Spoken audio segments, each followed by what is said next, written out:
You know, I was thinking about this talk, and about 3 weeks ago, for the very first time in my entire life, I've been on social media since probably 2008 or 9, I had to block somebody.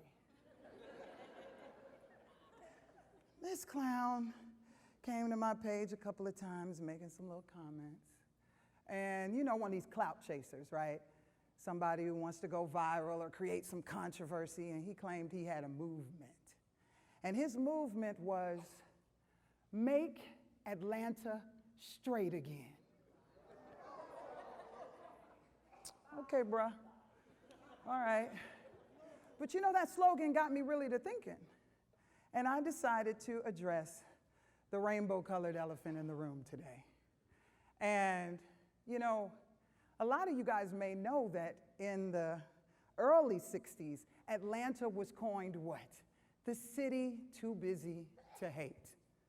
But I'm gonna be honest with you guys, I think that some people feel like that's just reserved for certain marginalized groups and not others.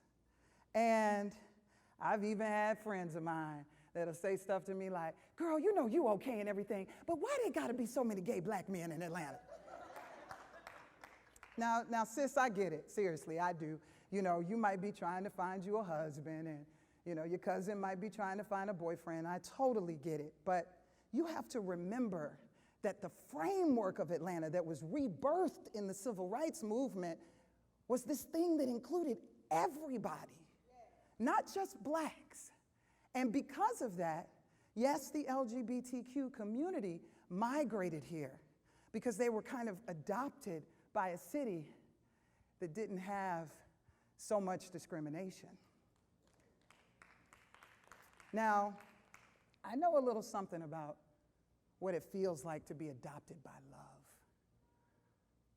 I'm gonna take you back to the year 1969, and my family, my parents moved to Atlanta, Georgia from Bethesda, Maryland with 4 kids in tow. And my mama was a little nervous to come down here because her parents were from Memphis, Tennessee, and Birmingham, Alabama, and they had told her, they said, kiddo, with your quick wit and sharp tongue, you might just get lynched down there. Well, thankfully, that did not happen. And by all accounts, the transition to Atlanta was smooth. You know, over the years, my friends have called my family everything from like the Huxtables, you know, because we were just that type of family. My dad was an environmental scientist. My mama was a housewife. And I like to think, though, that their greatest achievement came the day that my mom decided to have a family meeting and ask everybody if they would like to have a new sister or brother. And all of my siblings and everybody said a resounding yes. And it gets me choked up to this day just to think about the fact that my family chose me. And my mother, thank you. My mother was past the childbearing age at the time, and she had always wanted to adopt. So at 3 weeks old, I came into the Cunningham family and I never left.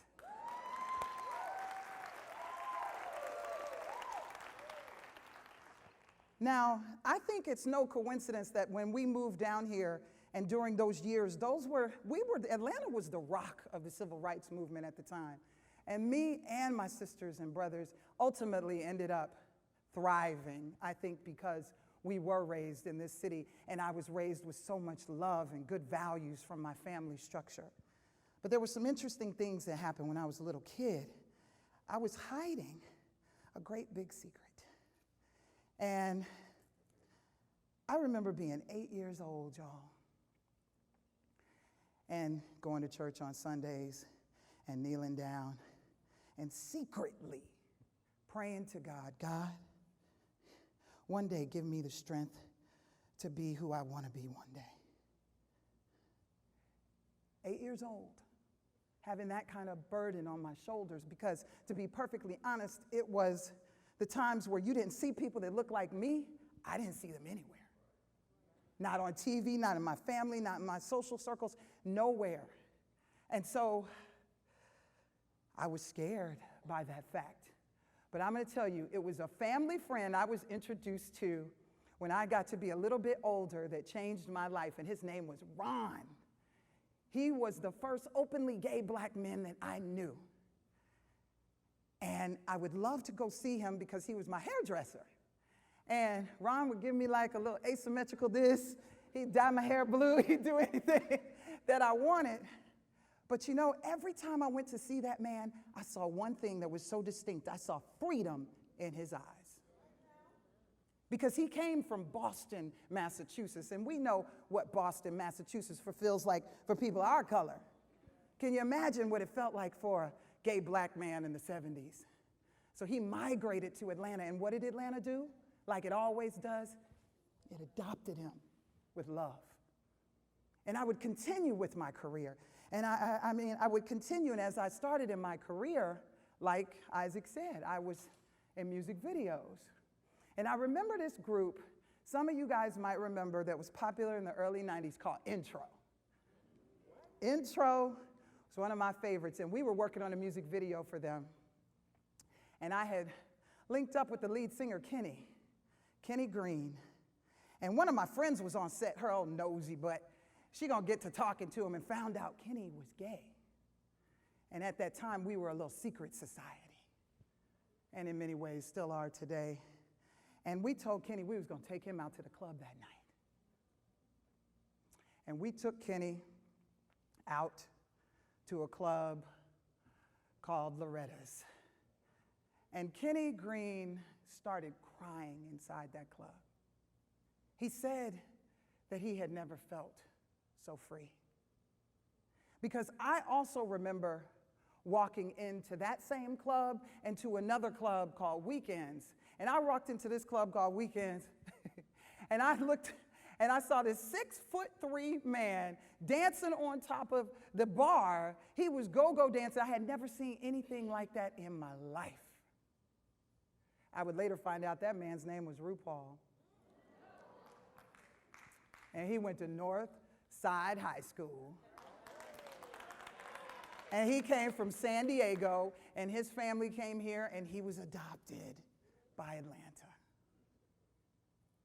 And this theme would just keep going. And it may sound frivolous to you guys that I felt something so special, and this guy felt something so special when we were inside of a nightclub. But you have to understand that nightclubs for gay folk are often the first and only safe space that they have. So it's not as frivolous as you think. It almost feels like a family reunion, actually. And I would go on with life and meet some pretty awesome people that weren't all hairdressers and entertainers, okay? And I was blessed last year to have been selected by our wonderful mayor, the Douglas High graduate, Keisha Lance Bottoms, to be on her inaugural LGBTQ advisory board. And why I'm so grateful for that was because I've met an even broader spectrum of people in my community that I ever knew. We got people on our board that are rabbis, deacons, politicians, lawyers, activists, actors, and film and video directors. And I'm gonna tell you, it's a beautiful thing, but you know, you learn a lot. And you're supposed to process information, and you're supposed to share it when you get it, right? And so I learned that Georgia is one of 29 states that doesn't have any civil rights legislation on the books. Now, that's not just for LGBT folks. I'm talking about this is for y'all, you, and you. And so right now, the only thing that protects black folks is federal laws in Georgia, okay? But guess what that does for folks like me? Nothing. So let's think about how that really plays out. I mean, let's pick a city like one of my favorites, Savannah, Georgia. My nephew got engaged to his wife in Savannah. Everybody loves Savannah, Georgia. Well, say if I was to go to Savannah, Georgia this weekend, and just on a little impromptu visit, and I was with my girlfriend, and I decided we wanted to stay overnight, And I had made a couple of phone calls to see, who might have some rooms available. And I called this quaint little spot, and they said, yes, we got rooms. Come on down. And say I went down there with her, and say we looking like summer camp, walking in, holding hands. Real PG, but we still holding hands. And I look like I look. We get up to that counter, and I ask that same desk clerk, actually, that I had just talked to, hey, want to grab one of your rooms for the night? That desk clerk can say to me, we don't have any rooms available. And I can say, no, I just called. I know you got some rooms available. And he could say, I don't have any rooms available for you. And I could get mad. I could put him on IG. I could do a lot of things, but you know what I can't do? I can't do anything legally about it. And that's deep. And say we get a little closer to home. Say we right outside of Atlanta. Say we in Roswell, Georgia. And I'm a trans woman who goes to work every day, who pays her taxes, who didn't want the world to know that she was trans because she knows what that might mean. And one day, somebody decides to out her at work. And she works in Roswell, Georgia. And her boss decides to fire her the next week after just the month before she was Employee of the Month. He or she would have the legal right to fire that person with no cause. That's Roswell, Georgia. Now, I learned a little something about this thing called the MEI Index. It's the HRC. It's an organization that puts out this report every year. And it's a report card on how cities do with regards to gay rights in America. And how did Roswell, Georgia score? 5%. How did Savannah, Georgia score? 40%. And how did Atlanta, Georgia score? In Atlanta, Georgia, it is illegal to discriminate against a person that is LGBTQ based on housing, employment, and public accommodations. We got 100% score in this city.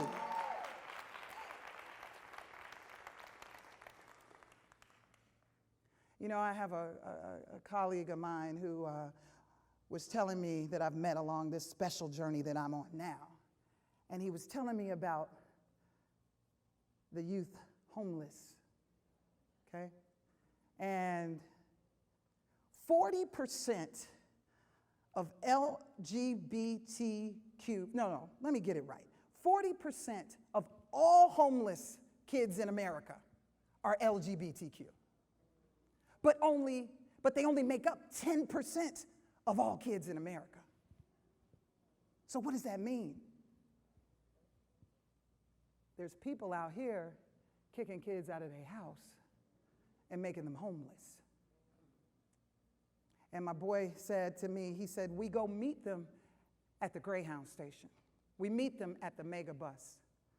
He said, and we see them and they are broken. And oftentimes they've been beaten, literally beaten. And what do? They adopt them with love. Because even if you don't have any empathy for this situation, there are socially economic, there are huge burdens that we put on our country when we do not include everyone. Because how do those kids end up? Let's do the math. Y'all already know. Come on. You can call it out. They end up in jail. They end up addicted to drugs. They end up without employment. So what does that end up being? A burden on what? The system. A burden on what? The taxpayers.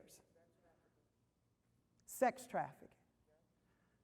So it is serious business when I say that Atlanta includes everybody.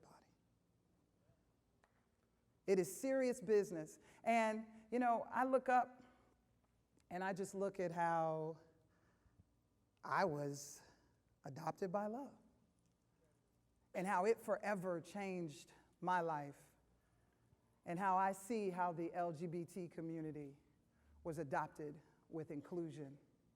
And I am forever happy that I can call Atlanta home, and that we will always be an example, and hopefully this benchmark of our city will eventually spread like a net.